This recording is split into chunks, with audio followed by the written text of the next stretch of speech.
এবার 5 নম্বর উপপাদ্যে কি কি উপাত্ত দেওয়া আছে আমাকে, যে দুইটি বাহু ও এদের একটির বিপরীত কোণ, দুইটা বাহু থাকবে এবং একটির বিপরীত কোণ থাকবে। একটির বিপরীত কোণ বলতে বোঝাচ্ছে যে দুই বাহুর যে কোনো একটার বিপরীত দিকের কোণটা দেওয়া আছে। ধরো আমি দুইটা বাহু আগে নেই,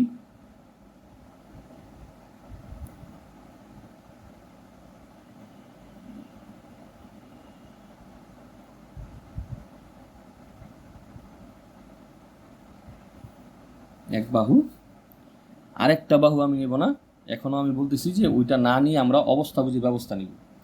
আরেকটা হচ্ছে কোণ, কোণটা নেই আমি, কোণটা একটু ছোট করে নিই, ছোট কোণ নেই, বড় কোণ যাতে না হয়, একটু যাতে ইনক্লাইন্ড অবস্থা, একটু যাতে নত অবস্থা থাকে। আচ্ছা, তো প্রথমে আমরা দেখো, প্রথমে আমরা কি করি, যে একটা রশ্মি নিই, বইয়ের মধ্যে একই, বই কীভাবে আছে একটু খেয়াল করো। যে প্রথমে আমরা কি করব, একটা রশ্মি নিব, রশ্মির সাথে আমরা তোমার কোণ আঁকবো। মেনলি প্রথমে আমি একটা কোণ আঁকবো, যে ধরো আমি এখানে একটা রশ্মি নিলাম, এই রশ্মির সাথে এখন আমরা একটা কোণ আঁকবো। এই কোণটা হচ্ছে এই কোণের সমান করে একটা কোণ আঁকবো।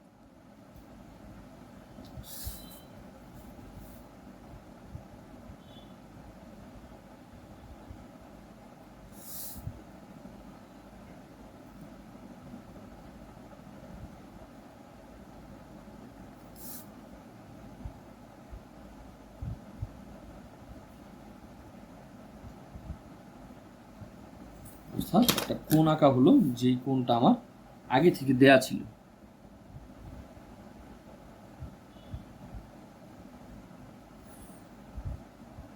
তার মানে এই কোণটা আমার হয়ে গেল কি কোণ, মানে যে প্রদত্ত কোণটা ছিল এক্স কোণ হিসেবে আমি যাকে বলতেছি, সেইটা এখানে হয়ে গেল। এখন আমি আমার যেই দুইটা প্রদত্ত বাহু দেয়া আছে, যেটা আমি একটা আঁকছি, আরেকটা বলছি আমি অবস্থা বুঝে ব্যবস্থা, মানে প্র্যাকটিক্যালি অবস্থা দেখে তারপরে তার ব্যবস্থা করবো আর কি। আচ্ছা, তো এইটাকে আমি এই বাহুটার মাপ নিব, এই বাহুটার মাপ নিয়ে নিই।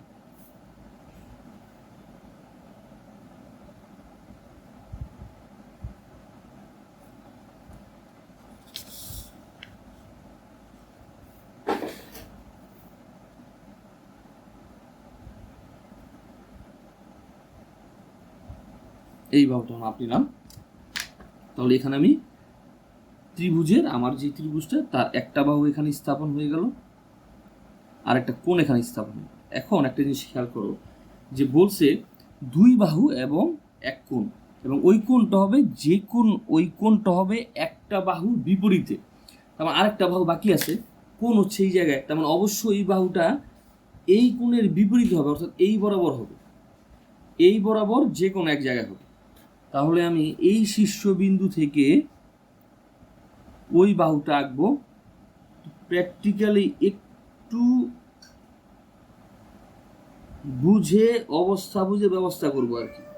যে এখানে আমি একটা চাপ নিব, যেই চাপটা এই রেখাটাকে দুইটা বিন্দুতে ছেদ করবে, ওই ছেদবিন্দুই হবে, ওই ছেদবিন্দুর মাধ্যমে আমি খুব সহজে এই কোণের একটা বিপরীত বাহু এঁকে ফেলবো। তাহলে আমি অবস্থা বুঝে ব্যবস্থা নিচ্ছি, এই চাপটা আমি আঁকলাম। আচ্ছা, এই চাপ নিয়েই কিন্তু আমার কি করা লাগবে, এইখানে আমার বাহুটা আঁকতে হবে। এই বাহুটা আগে আঁকা ঠিক হবে না, এই বাহুটা আমরা আঁকবো হচ্ছে পরে। এই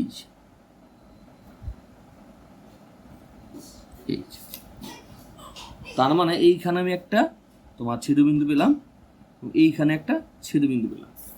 এই দুইটাকে যদি আমি এখন যোগ করি এর সাথে,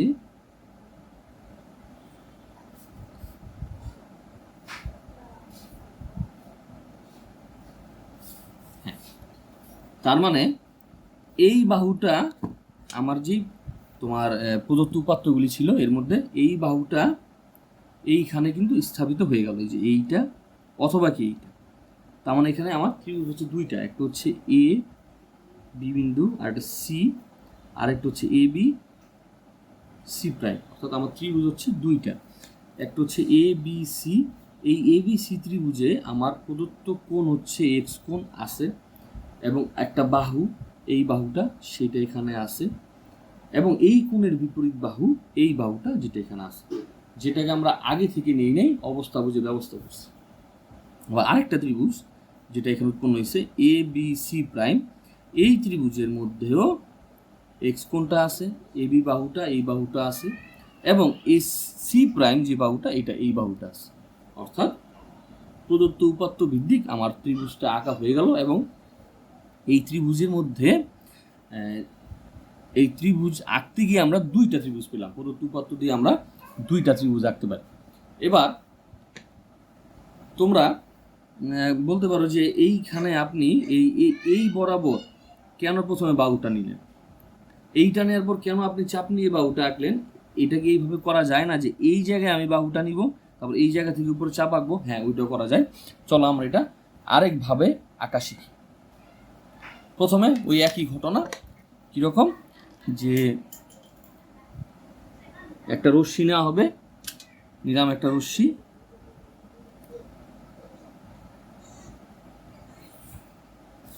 এখন এই রশ্মির এই বিন্দুতে আমি আবার সেই পুরানো বা ওই যে এক্স কোণটা ছিল সেই কোণটা আঁকবো।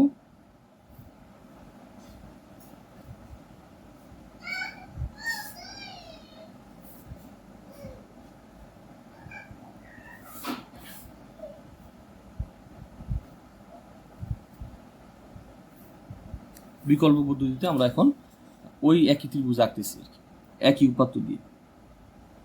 আচ্ছা, আমরা এই বরাবর তোমার যে রশ্মিটা কোণ আকারে আসতেছে সেইটা আমরা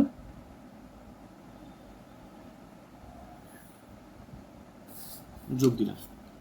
এখন আমরা কি করব, আমাদের যেই বাহুটা এইখানে ছিল, যেটা আমরা এই রশ্মি থেকে প্রথমে কাটছিলাম, সেইটা এখন আমরা এখান থেকে না কেটে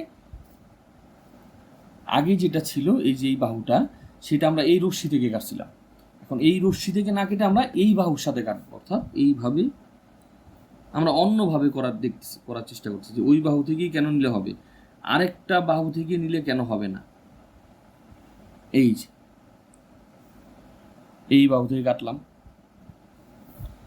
এইখানে এই বরাবর এই বাহু থেকে কাটার পর আমি এই বিন্দু থেকে অপর বাহুর উপর ওই চাপ নিয়ে আমি রেখা টাকছি। এখন আমি যেহেতু এই বাহু বরাবর এখন এই সিস্টেমে এই বাহু বরাবর এই বাহুটা কাটছি, এই বাহু থেকে এই বাহু এই প্রান্ত বিন্দু থেকে আমি এইটার সমান করে চাপ নিব,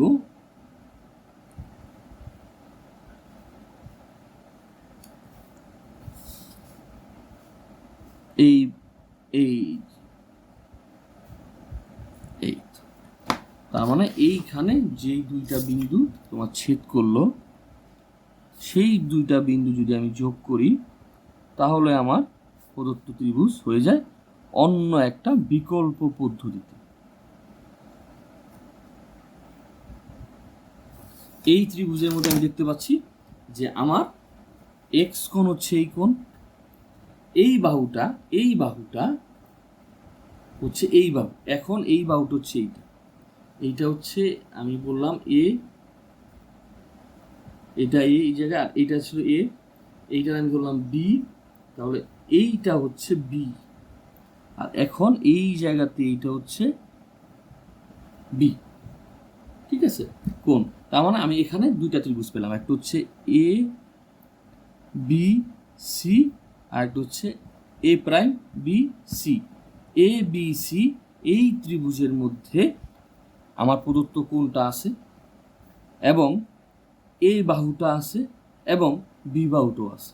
আবার এ প্রাইম বি সি এই ত্রিভুজের মধ্যে এক্স কোণটা আছে, এই বাহুটা আছে, এবং বি বাহুটাও আছে। অর্থাৎ আমি যে কোনো দুইভাবে এই ত্রিভুজটা অঙ্কন করতে পারি, এবং প্রত্যেক ক্ষেত্রে আমার ত্রিভুজটা দুইটা ত্রিভুজ আসতেছে প্রদত্ত উপাত্ত অনুযায়ী। তো আশা করি সবাই বুঝতে পারছো। ধন্যবাদ। এখন আমরা তোমাদের 137 পৃষ্ঠার সম্পাদ্যের 6 নাম্বারটা করব। 6 নম্বরে আমাদের কি কি উপাত্ত দেয়া আছে। 6 নম্বরে দেয়া আছে সমকোণী ত্রিভুজের অতিভুজ ও অপর একটি বাহু, অর্থাৎ সমকোণী ত্রিভুজের একটা অতিভুজ দেয়া আছে আর অপর একটা বাহু দেয়া আছে, বেসিক্যালি দুইটা বাহু দেয়া আছে আর কি। আর যেহেতু এখানে বলছে সমকোণী ত্রিভুজ, তাহলে অবশ্যই একটা কোণ সমকোণ, তার মানে একটা কোণ সমকোণ হিসেবে দেয়া আছে এবং দুইটা বাহু দেয়া আছে। একদম সিম্পল একটা জিনিস। তো চলো আমরা প্রথমে আমাদের এখানে কাজ হচ্ছে সমকোণ আঁকা। যে একটা রশ্মি নিলাম, আমি এই রশ্মি নেওয়ার পর এর উপর আমি একটা লম্ব আঁক। লম্ব কীভাবে আঁকে তোমরা সবাই সেটা জানো। এই বিন্দু থেকে আমরা একই চাপে এইটা, তারপরে এই বিন্দু থেকে ওই একই মাপ, এখান থেকে ওই একই মাপ, তারপরে এইটা,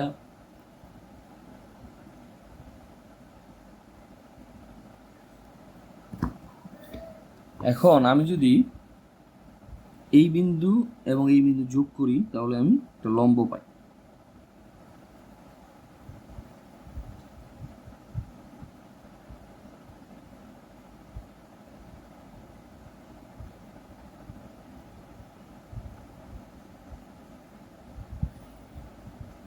ঠিক আছে, অর্থাৎ একটা লম্ব হয়ে গেল আমার। আচ্ছা, যেহেতু এটা লম্ব, বুঝতে পারতেছো এর বিপরীত যে বাহুটা হবে সেটা হবে অতিভুজ। তো এখন আমাদের কাছে একটা বাহু দেয়া আছে। একটা বাহু কোনটা? ধরো আমি বললাম যে এইখানে আমার কাছে একটা যে কোনো একটা বাহু দেয়া আছে। আমি এই বাহুর মাপ নিয়ে আমার সমকোণী ত্রিভুজের সমকোণ কিন্তু আঁকা হয়ে গেছে। এখন যে বাকি একটা বাহু এবং অতিভুজ দেওয়া আছে সেটা আমি আঁকতেছি। এই যে এই বাহুটা দেওয়া আছে, এই বাহুটা নিয়ে আমি এইখানে ভূমির মধ্যে স্থাপন করি।